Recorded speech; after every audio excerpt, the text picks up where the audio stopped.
will explore ancient Egyptian mummification. Egyptians believed that death was not the end of life, but only a short pause. They believed that the spirit of the deceased had to make a dangerous journey through the underworld to get to the next life, a paradise, called the Field of Rushes, where they would live forever. The process that ancient Egyptians used to preserve the body is called mummification. This process, for any person, took about 70 days. During the mummification, all of the organs were removed except for the heart, which was dried and wrapped in linen with the body.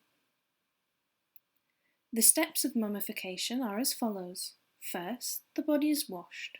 Then the brain is pulled out of the nose with a long hook.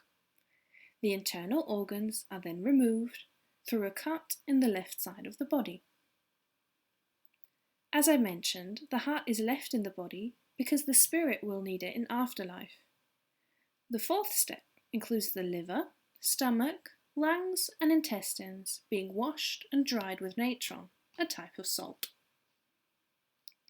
As a fifth step, the body is covered with natron and left to dry for those 70 days. In a sixth step, the body is washed with wine made from dates and water from the Nile. Then the dried organs are placed in the body or placed in canopic jars.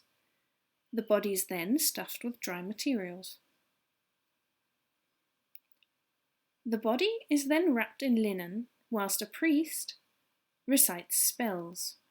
Amulets are placed between the layers of linen to protect the body, and a scroll is placed with the body as well. As a final step, the body is wrapped with linen again, painted with resin, covered in a shroud and placed in a coffin, which we know as a sarcophagus. Most Egyptians were wrapped in cloth and buried in the desert, but wealthy Egyptians were laid in a tomb called a mastaba. The wealthier they were, the more lavish their funeral. Maybe you've even seen the expensive pyramids in the news, or maybe you were lucky enough to visit Egypt yourself. But now, the hard work for the deceased person started. In the underworld, the spirit of the dead would have to pass through gates, guarded by dangerous spirits to reach the Hall of Truth. Once the spirit reached this hall, they would have to declare their innocence before Osiris, the god of the dead, and 42 divine judges. At the Hall of Truth, the heart was placed on a scale and weighed against the feather of Ma'at. If the heart was heavy with sin, it was fed to a creature called the Great Devourer. But if it was light as a feather, the soul could travel to afterlife.